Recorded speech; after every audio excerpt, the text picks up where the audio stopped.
எல்லாருக்கும் வணக்கம். இப்போ நான் வந்து ஜானகி கிச்சன் ஸ்டோரிஸில் வெஜிடபிள் ரைஸ் எப்படி செய்யணும்னு உங்களுக்கு செஞ்சு காட்ட போகிறேன். ஃபஸ்ட்டு வந்து அதுக்கு தேவையான பொருள்லாம் பார்த்துக்கலாம். இங்கே பாருங்கள், முதல்ல பாஸ்மதி அரிசி எடுத்துப்போம். அது வந்து இந்த 2 கிளாஸில் 2 கிளாஸ் எடுத்திருக்கேன்.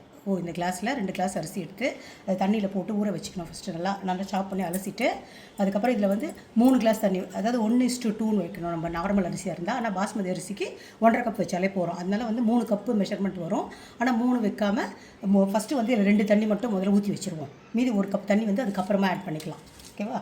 இது ஒரு பக்கம் இருக்கட்டும். அதுக்கப்புறமா வந்து 2 ஆனியன், பெருசு ஆனியனாக இருந்தால் 1 போடும். ஏன்னா அரிசி வந்து கம்மியாக தான் போட்டுக்கோம். நம்ம அதுக்கேற்ற மாதிரி மெஷர்மெண்ட்டில் 2 சின்ன ஆனியன் 2 கட் பண்ணி வச்சுருக்கேன். ஒரு தக்காளி, ஒரு பீஸு புதினா, கொத்தமல்லி, பச்சை மிளகாய்.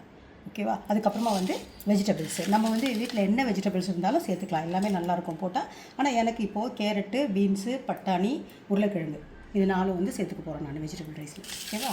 அடுத்தது அதுக்கு தேவையான மசாலா. ஃபஸ்ட்டு வந்து 2 பிரிஞ்சி இலை, 4 பட்டை, ஒரு ஸ்டாரு, அதுக்கப்புறமா வந்து கிராம்பு, அதுக்கப்புறம் வந்து இது கரம் மசாலா, வெறும் மிளகாத்தூள் 2 ஸ்பூனு, 2 ஸ்பூன் தனியா பொடி, மஞ்சள் பொடி, இஞ்சி பூண்டு பேஸ்ட்டு, தேவையான அளவுக்கு உப்பு. இப்போ நம்ம வந்து ஒரு இந்த மாதிரி ஃப்ரை பேன் ஒன்று, நார்மல் ஃப்ரை பேன் இருந்துச்சுனாலும் ஓகே, இல்லை உங்கள் வீட்டில் குக்கர் இல்லைனாலும் பரவாயில்ல, நீங்கள் பாத்திரத்தில் கூட செய்யலாம். அதனால் ஒன்றும் பிரச்சனை இல்லை. அது ரெண்டுமே சேர்ந்த மாதிரி எப்படி பண்ணுறது நான் பண்ணி காமிக்கிறேன் உங்களுக்கு. ஃபஸ்ட்டு வந்து ஒரு நல்ல பேன் எடுத்துக்கோங்க. நல்லா காஞ்ச உடனே 2 ஸ்பூன் ஆயில். கொஞ்சம் ஆயில் கூட இருந்தால் நல்லாயிருக்கும்னு நினைக்கிறவங்க கொஞ்சம் கூடவே ஆயில் சேர்த்துக்கோங்க. அப்படி இல்லாட்டி நம்ம இஷ்டம் தான், எவ்வளோ நமக்கு தேவையோ அந்த ஆயில் போட்டு பண்ணாலே போடும். வெஜிடபிள் ரைஸும் நல்லா தான் இருக்கும். நான் இப்போ வந்து 4 கரண்டி ஸ்பூன் எண்ணெய் இருக்கேன். எண்ணெய் நல்லா சூடாகட்டும். எண்ணெய் நல்லா காஞ்சிச்சு. இப்போது முதல்ல பட்டை, நம்ம எடுத்து வச்சுருக்க இந்த பொருள் எல்லாத்தையும் ஆட் பண்ணிக்கலாம்.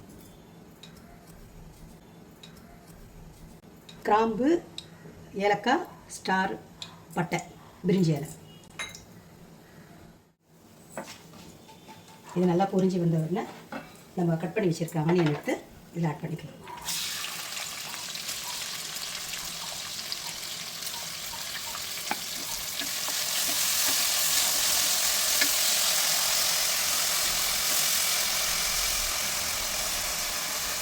ஆனியன் நல்லா வதங்கணும். கொஞ்சம் சிம்மில் வச்சுட்டு கொஞ்ச நேரம் விட்டால் அவ்வளோதான். சிம்மில் கொஞ்ச நேரம் வச்சுட்டு மூடிவிட்டால் கொஞ்ச நேரம் அப்படியே எனக்கு கொஞ்ச நேரம் வதங்கிட்டோம். அதுக்குள்ளே நம்ம இந்த தக்காளியும் கொத்தமல்லியும் புதினா இது அப்படியே ஒரு மிக்சியில் போட்டு சின்னதாக ஒரு பேஸ்ட் மாதிரி வந்து அப்படியே போட்டுருவாங்க தக்காளி வெங்காயத்தை. ஆனால் வந்து சில புதினா வந்து சாப்பாட்டில் அப்படியே இருந்தால் பசங்களுக்கு பிடிக்காது. அதனால் வந்து புதினாவையும் தக்காளியும் மட்டும், நான் பச்சை மிளகாவை போட மாட்டேன். நான் பச்சை மிளகா போட்டால் ரொம்ப காரம் அப்படின்னு சொல்லிட்டு வெறும் புதினா, தக்காளி அது 2 மட்டும் போட்டு ஒரு சின்னதாக மிக்சியில் கொஞ்சம் ட்ரை,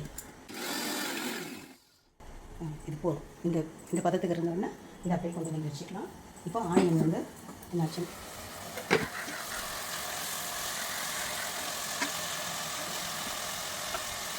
எப்பவுமே ஆனியன் வதங்கிறதுக்கு கொஞ்சம் லேட் ஆகும். அதனால் வந்து கொஞ்சம் லைட் ப்ரௌனாக வர வரைக்கும். வெங்காயம் வந்து ரொம்ப வதங்கணும்னு அவசியம் இல்லை.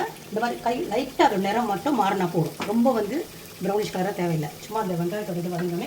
இப்போது இஞ்சி பூண்டு பேஸ்ட்டு, அரிசி நம்ம 2 கிளாஸ் தான் போடுறதுனால அதுக்கு தகுந்த இஞ்சி பூண்டு பேஸ்ட் மட்டும் போட்டால் போதும். அளவுக்கு மாரி போட்டாலும் டேஸ்ட் மாறிடும். அதனால் அதுக்கேற்ற அளவுக்கு இஞ்சி பூண்டு பேஸ்ட்டு போட்டு கொஞ்சம் எண்ணெயில் நல்லா அந்த இஞ்சி பூண்டு வந்து எண்ணெயில் நமக்கு அந்த ஸ்மெல் வரும். அந்த எண்ணெயில் அது எப்படி இதுவாகுதுன்றதுக்காக ஸ்மெல் வேணும்னா அந்த ஸ்மெல் வர வரைக்கும் இஞ்சி பூண்டு. ஏன்னா கொஞ்சம் நேரம் விட்டு அதை அடி பிடிச்சிடும். அதனால் அது அடி பிடிக்காதபடி நம்ம கையில் அப்படி பண்ணிகிட்டே இருக்கணும். இஞ்சி பூண்டு பாருங்கள், நம்ம வதக்கும் போதே நமக்கு அந்த ஸ்மெல் நல்லா வர ஆரம்பிக்கும். இந்த டைமில் வந்து நம்ம அந்த அரைச்சி போட்ட பார்த்திங்களா பேஸ்ட்டு ஒன்றுமே இல்லை. இந்த தக்காளி வெறும் புதினா கொத்தமல்லி அவ்வளோதான். நமக்கு எந்த அளவுக்கு வேணுமோ அந்த அளவுக்கு. சில பேருக்கு புதினா ஸ்மெல் பிடிக்கலன்னு சொன்னாங்கன்னா அதுக்கேற்ற நீங்கள் போடாமல் கூட பண்ணலாம். அதனால் ஒன்றும் பிரச்சனை இல்லை. ஆனால் போட்டால் ரொம்ப நல்லாயிருக்கும் டேஸ்ட். வெஜிடபிள் ரைஸ்க்கு புதினா கொத்தமல்லி தான் ஒரு நல்ல ஃப்ளேவரை கொடுக்கும். நல்லா இந்த புதினா கொத்தமல்லியை நல்லா, சில பேர் கொஞ்சம் காரம் நல்லா சாப்பிட்றவங்க பச்சை மிளகா இருந்தால் கூட அதையும் போட்டு அரைச்சிடுவாங்க. ஆனால் நான் அது போட மாட்டேன். நான் பச்சை மிளகா வந்து வெறுமே,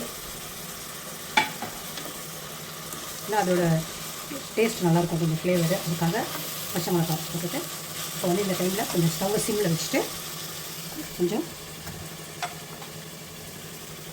கொஞ்சம் மஞ்சள் பொடி, 1 ஸ்பூனு காரத்துக்கு ஏற்ற மாதிரி மிளகாப்பொடி, வெறும் மிளகாத்தூள் கொஞ்சம் சும்மா 1.5 ஸ்பூன் போடும். இந்த வெஜிடபிள்க்கு ஏற்ற அளவுக்கு 1.5 ஸ்பூன் மிளகாப்பொடி போட்டுட்டு, அதுக்கப்புறம் அதே அளவு 1.5 ஸ்பூன் தனியா பொடி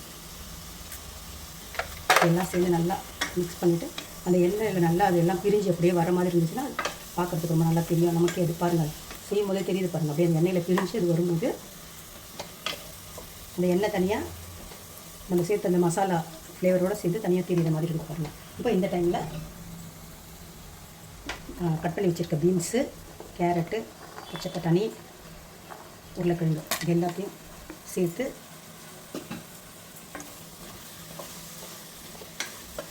நல்லா கலரி விட்டுக்கும். நல்லா கொஞ்சம் ஹை ஃப்ளேமில் வச்சுட்டு நல்லா அதோட ஜாஸ்தியாக போட்டு நல்லா கிளறி விட்டுட்டு வந்துட்டு, அதுக்கப்புறமா வந்து உப்பு தேவையான அளவுக்கு, முடிஞ்ச வரைக்கும் கல் உப்பு யூஸ் பண்ணுறது ரொம்ப நல்லது. எதுக்கெல்லாம் முடியுமோ அதுக்கு முடிஞ்ச அளவுக்கு கல் உப்பே யூஸ் பண்ணிக்கோங்க.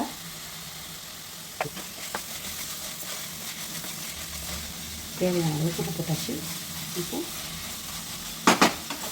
நல்லா ஹை ஃப்ளேம்லேயே வச்சுட்டு நல்லா ஃப்ரை பண்ணிகிட்டே இருந்தால் அந்த ஆயிலில் நல்லா அந்த பொட்டேட்டோஸு அந்த வெஜிடபிள்ஸ்லாம் நல்லா அப்படியே ஸ்மாஷ் ஆகி ஒரு நேரத்தில் கொஞ்சம் அப்படியே நம்ம இந்த பாஸ்மதி அரிசியில் 3 கிளாஸ் தண்ணி ஊற்றுறதுக்கு 2 கிளாஸ் தண்ணி ஏற்கனவே ஊற்றியாச்சு. மீதி 1 கிளாஸ் தண்ணியை வந்து பாருங்கள் நம்ம இந்த மிக்ஸி ஜார் இது பண்ணோம்னா அதுவே அப்படியே போட்டு, ஏன்னா அதோட இருக்கிறதுலாம் அதில் அப்போ தான் வந்துடும் அந்த மசாலாலாம். இந்த 1 கிளாஸ் தண்ணியில் போட்டு ஃபுல்லாக அதெல்லாம் மிச்சம் வைக்காமல் போட்டு பாருங்கள். ஜார் க்ளீன் பண்ணி வச்சு இப்போ அதோட தண்ணியில் 1 கிளாஸ் தண்ணி பேலன்ஸ் இருந்துச்சு பார்த்தீங்களா, அரிசி ஒரு வைக்கிறதுக்கு பேலன்ஸ் தண்ணி, இந்த தண்ணி இதில் விட்டுட்டு நல்லா அப்படியே நல்லா கொதிக்கட்டும். வெஜிடபிள்ஸ் சேர்த்ததுனால எப்படியும் கொஞ்சம் இன்னும் ஒரு 1/2 கிளாஸ் தண்ணி கொஞ்சம் அது வெஜிடபிள்ஸ்க்காக ஆட் பண்ணால் கொஞ்சம் நல்லாயிருக்கும் எக்ஸ்ட்ரா. அவ்வளோதான். ஏன்னா அது வந்து கொதிக்கும் போது அந்த தண்ணி வந்து சுண்டிடும். அதனால் வந்து நல்லா வந்து எல்லாமே ஒன்றோட ஒன்று மிக்ஸ் ஆகிடணுன்னே மசாலா எல்லாம் கொஞ்சம் நல்ல ஃப்ளேவர் ஹை ஃப்ளேமில் வச்சுட்டு, இந்த கொதி வர டைமில் என்ன பண்ணணும், கொஞ்சம் சிம்மில் போட்டு இந்த அப்படி கொஞ்சம் நேரம் இந்த குக்கர் மூடி பின்னாடி போட்டு மூடி வச்சிங்கன்னா இது கொஞ்சம் நேரம் அப்படியே வேகும். ஒரு 2 மினிட்ஸ். இது பாதி குக் ஆனாலே போதும், ரொம்ப ஃபுல்லாக குக் ஆகணும்னு அவசியம் இல்லை. ஏன்னா வந்து நம்ம இதை அரிசி போட போகிறோம் இது உள்ள சேர்த்து. அப்போ அரிசி வைக்கும் போது கூட சேர்ந்து அந்த வெஜிடபிள்ஸை வெந்துடும். இன்னும் சும்மா ஒரு 2 மினிட்ஸ் அது மூடி வச்சுட்டு இருந்தால் போதும். இது இப்போ வந்து என்ன பண்ணால் இந்த டைமில் வந்து லெமன் ஒரு கட் பண்ணி வச்சுருக்கேன் பாருங்கள். லெமன் வந்து கொஞ்சம் அதில்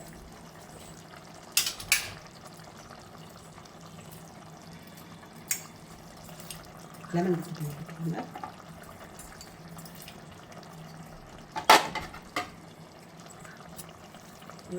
தயிர் கொஞ்சம் ஒரு ஸ்பூன் தயிர். இதெல்லாம் ரைஸ் கொஞ்சம் சாஃப்டாக இருக்கிறதுக்காக தயிரும் லெமன் கொஞ்சம் ஆட் பண்ணிங்கன்னா நல்லா இதில் மிக்ஸ் பண்ணி விட்டுருங்க. தயிர் வந்து ஃபுல்லாக அதில் வந்து மிக்ஸ் ஆகிடணும், எங்கேயும் அங்கங்கே இருக்காமல். ஓகே, அப்போ இந்த டைமில் வந்து ஹை ஃப்ளேம் வச்சுட்டு இது ஏற்கனவே 2 கிளாஸ் தண்ணி ஊற்றி வச்சுருக்கோம். அந்த அரிசியோட அந்த தண்ணியோடு சேர்த்து இந்த அரிசி அப்போ ஆட் பண்ணிக்கிறோம். இது குறைஞ்சது ஒரு 1/2 hour ஊறினா ரொம்ப நல்லாயிருக்கும். நம்ம வந்து வெங்காயம் கட் பண்ணி வைக்கிறோம் பார்த்தீங்களா, அந்த டைம்லேயே போட்டு தண்ணி ஊற்றி வச்சிட்டோம்னா நமக்கு இதெல்லாம் பண்ணும்போது சரியாக இருக்கும். அந்த டைமிங் வந்து கரெக்டாக செட் ஆகிடும். இப்போ பாருங்கள், இதுதான் இப்போ வந்து இந்த டைமில் அப்படியே நல்லா ஃபுல்லாக வெஜிடபிள் பாதி குக் ஆகிருக்கிறதுனால மீதி வந்து இந்த ரைஸோடு சேர்ந்து குக் ஆகிடும். இதுதான். இப்போ இது நல்லா கொதிக்கும் போது சிம்மில் வச்சுட்டு மூடி போடணும். பாருங்கள், அரிசி போட்டோடனே ஃபுல்லாக எல்லாம் சேர்ந்து ஒன்றா அப்படியே ஒரு ஃபுல் நல்ல கொதியில் வந்துருக்கு பாருங்கள். நல்லா ஹை ஃப்ளேம் வச்சாச்சு. இப்போ நல்லா தண்ணி சூடாகிடுச்சு. இப்போ என்ன பண்ணணும், சிம்மில் வச்சுட்டு இந்த ஸ்டேஜ் வந்த பிறகு சிம்மில் வச்சுட்டு ஒரு மூடி போட்டு விட்டுருங்க. அவ்வளோதான். இது அப்படியே ஒரு 10 மினிட்ஸ்க்கு அப்படியே நல்லா வேகட்டும். அந்த தண்ணியெல்லாம் ஃபுல்லாக அப்சர்வ் ஆன பிறகு நம்ம இது பார்த்துக்கலாம். ஃபுல்லாக அது ட்ரை ஆகணும். தண்ணியெல்லாம் ட்ரை ஆன பிறகு ஓப்பன் பண்ணிக்கலாம். 5 மினிட்ஸ் ஆகிடுச்சு. இப்போ வந்து ஓப்பன் பண்ணி பார்க்கலாம். தண்ணி எல்லாம் ஃபுல்லாக ட்ரை ஆகிடுச்சு பாருங்கள். தண்ணி எல்லாமே நமக்கு வச்ச தண்ணி எல்லாமே ஃபுல்லாக ட்ரை ஆகிடுச்சு. அவ்வளோதான். இப்போ என்ன பண்ணணும், அப்படியே இந்த ஸ்டேஜில் இன்னும் ஒரு 2 மினிட்ஸ் நல்லா அந்த தண்ணி ஃபுல்லாகவே வந்து தண்ணி இல்லாமல் ஃபுல்லாக கொஞ்சம் நேரம் ஓப்பன் பண்ணிட்டு திரும்பி ஒரு 5 மினிட்ஸ் ஃபுல்லாக தண்ணி ஃபுல்லாகவே வந்து எல்லாமே ஃபுல்லாக தண்ணி ட்ரை ஆகிடுச்சு. இப்போ இந்த ஸ்டேஜில் வந்து நல்லா இன்னொரு தடவை நல்லா கொஞ்சம் நெய் நெய் வந்து பிடிக்கும்னா போட்டுக்கோங்க, இல்லை நெய் தேவையில்லைனாலும் நீங்கள் அப்படியே யூஸ் பண்ணிக்கலாம். நான் நெய் கொஞ்சம் போடுறதுனால தான் வந்து எண்ணெயை கொஞ்சம் கம்மியாக போட்டேன். நீங்கள் நெய் வேணும்னா கொஞ்சம் ஆயில் கொஞ்சம் கூட சேர்த்துக்கோங்க. இப்போது அப்படியே விட்டு குக்கர் அப்படியே சிம்லேயே இருக்கட்டும். வெயிட்லாம் போட வேண்டாம். நம்ம நார்மலாக பாத்திரத்தில் செஞ்சால் எப்படி செய்வோமோ அதே மெத்தடில் தான் நான் உங்களுக்கு செஞ்சு காமிக்கிறேன். இது அப்படியே குக்கரில் இருக்கட்டும் கொஞ்சம் நேரம். இது வந்து கொஞ்சம் சிம்லேயே விட்டுட்டு ஒரு 5 மினிட்ஸ் இதில் ஸ்டீம் விசில் வரும்போது, இந்த ஹேர் இதில் வரும்போது நம்ம வந்து வெயிட் போட்டால் போதும். வெயிட் போட்டு நிறுத்திட்டா அவ்வளோ வெஜிடபிள் ரைஸ் ரெடி. பாருங்கள், ஸ்டீம் வந்து ஃபுல்லாக வந்து ரிலீஸ் ஆக ஆரம்பிச்சிச்சு. அப்படின்னா நம்மளுக்கு ரைஸ் வெந்துருச்சுன்னு அர்த்தம். இந்த டைமில் வந்து என்ன பண்ணலாம், நம்ம இந்த இதை போட்டுட்டு விசில் போட்டுட்டு ஸ்டவ் ஆஃப் பண்ணிடணும். அவ்வளோதான். இது அப்படியே ஒரு 10 மினிட்ஸ் 5 மினிட்ஸ் வரைக்கும் அப்படியே இருந்துச்சுன்னா ஓப்பன் பண்ணி போட்டால் vegetable rice ready. 5 to 10 minutes ஆகிடுச்சு. இதை எடுத்துட்டு நம்ம விசில் எடுத்துகிட்டு வெஜிடபிள் ரைஸ் எப்படி வச்சு ஓப்பன் பண்ணி பார்த்துருக்கோம். இதுவே நம்ம குக்கர் இல்லாமல் பாத்திரத்தில் செய்கிற மாதிரி இருந்தாலும் ஒன்றும் பிரச்சனை இல்லை. நீங்கள் வந்து ஒரு நல்ல ஒரு லைட்டான தட்டு போட்டு மூடிட்டு அது மேலே வந்து ஒரு பாத்திரத்தை கொஞ்சம் நேரம் வச்சுட்டு ஸ்டவ்வை கொஞ்சம் நேரம் சிம்லேயே வச்சுட்டு ஒரு 2 மினிட்ஸ் நம்ம அங்கே பக்கத்துலேயே நிற்கணும்.